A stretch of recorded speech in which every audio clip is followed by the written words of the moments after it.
مولاي صل وسلم دائما أبدا على حبيبك خير الخلق كلهم. تو والدین جب بوڑھے ہو جائیں تو اولاد کا امتحان ہوتا ہے، اور والدین کی ساری خدمت بھی اولاد کرے لیکن صرف ان کو کچھ معاملات کے اندر نظر انداز کر دے اور وہاں اپنی مرضی کرنے لگ جائے تو والدین کو تکلیف پہنچتی ہے. حتیٰ کہ والدین خود چاہتے ہیں کہ ہماری اولاد ہمارا کاروبار سنبھال لے، امور خانہ سنبھال لیں اور بہت ساری چیزیں سنبھال لیں. اور بعض اوقات اولاد اتنی سمجھدار، سنجیدہ اور متین ہوتی ہے کہ وہ اچھے انداز سے، بہتر بلکہ انداز میں سنبھال لیتی ہے. لیکن والدین کو اگر وہ نظر انداز کریں اور کسی معاملے میں پوچھیں نا تو ان کو ایک اپنے اختیارات سمٹتے ہوئے دکھائی دیتے ہیں اور وہ تنہائی محسوس کرتے ہیں. تو اولاد اگر صرف اپنے والدین سے پوچھ لے تو والدین تو چاہتے ہیں کہ سب کچھ ان پہ نچھاور کر دیں.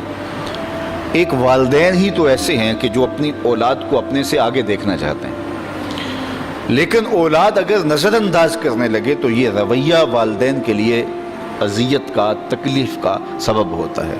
اور اگر اولاد اتنی سرکش ہو جائے کہ اپنے والدین کو دقیانوس سمجھنے لگ جائے، حالات سے بے خبر جاننے لگ جائے تو یہ والدین کے لیے اس سے بھی زیادہ تکلیف کا سبب ہے. اور اگر وہ والدین کو مداخلت بھی نہ کرنے دیں تو یہ تکلیف اور زیادہ بڑھ جاتی ہے، اور زیادہ اذیت بڑھ جاتی ہے. اللہ کے محبوب کی خدمت میں ایک شخص حاضر ہوا اور اس نے حضور کی بارگاہ میں شکایت کی، اور وہ یہ تھی کہ میرا بیٹا اپنی چیزوں کو جو ہے وہ مجھے ہاتھ نہیں لگانے دیتا. تو آقا کریم علیہ السلام نے اسے بلایا اور فرمایا کہ یہ تمہارا باپ کیا کہہ رہا ہے؟ تو اس نے کہا کہ حضور اس کی عمر ایسی ہو گئی ہے تو یہ چیزیں خراب کر دیتا ہے. تو آقا کریم کی چشمان اقدس سے آنسو ٹپکنے لگے اور آقا کریم نے فرمایا کہ ایک وقت تھا کہ تو اس کی چیزیں خراب کرتا تھا اور اس نے کبھی نہیں تمہیں روکا تھا، یہ دوبارہ وہ چیزیں لا کے تمہیں دیتا تھا.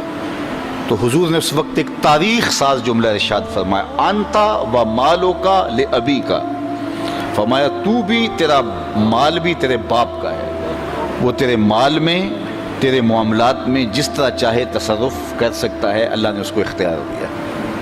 تو ماں باپ کی خدمت یہ سعادت مندی کا راستہ ہے، اور ماں باپ کو نظر انداز کر دینا، ماں باپ کی بے ادبی کرنا، ماں باپ کی توہین کرنا، ماں باپ کو دقیانوس سمجھ لینا، ماں باپ کو کمتر جاننا، ماں باپ کے لیے رویوں میں سختی پیدا کر دینا، بلکہ فرمایا قرآن مجید میں کہ اپنے بازوں کو سکیڑ لو. پرندہ جب اڑتا ہے اور اڑان بھرتا ہے تو بازو پھیلاتا ہے اور پھر وہ اڑان بھرتا ہے، اور جب اس نے دوبارہ زمین پہ آنا ہوتا ہے تو بازوؤں کو سمیٹتا چلا جاتا ہے. تو بازوؤں کو سمیٹتا ہے تو وہ زمین کی طرف اترتا ہے. تو کہا کہ کتنی خوبصورت مثال قرآن نے دی ہے کہ اپنے والدین کے لیے بازوؤں کو سکیڑ لو. تم افسر ہو، تم مفتی شہر ہو، تم حاکم شہر ہو، تم بہت بڑے بزنس مین ہو، تم علامۃ الدہر ہو، تم صاحب تحقیق ہو، تم صاحب فتویٰ ہو، تم عقل و بینش کے امام ہو، تم بہت بڑے دانشور ہو، تم بہت بڑے ذہین فتین شخص ہو، تمہاری عظمتوں کا زمانہ لوہا مانتا ہے، دنیا کی دانش گاہوں میں تجھ سے لوگ دنیا گزارنے کے گر سیکھتے ہیں، لیکن جب تم اڑان بھرو تو اس وقت تم مفتی رہو، اس وقت تم فقیہ شہر بنو، اس وقت تم جو ہے وہ بہت کامیاب بزنس مین بن کے پرواز کرو، اس وقت تم بہت بڑے مانے ہوئے پروفیسر کہلاؤ، تم اپنے فن کے ڈاکٹر اور ماہر کہلاؤ. لیکن جب تم واپس اپنے باپ کی چوکھٹ پہ اپنی ماں کی بارگاہ میں آؤ تو بازو سکیڑ لو، اس وقت بیٹے بن کے آؤ.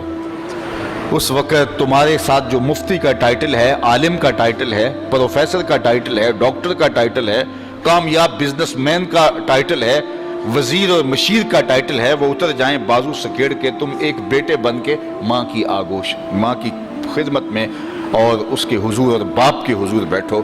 تو یہ ان کے لیے تسکین کا سبب ہے. اور اب جب دوبارہ اڑان بھرو گے تو اللہ تعالیٰ تمہیں اور زیادہ عزتوں سے نوازے گا۔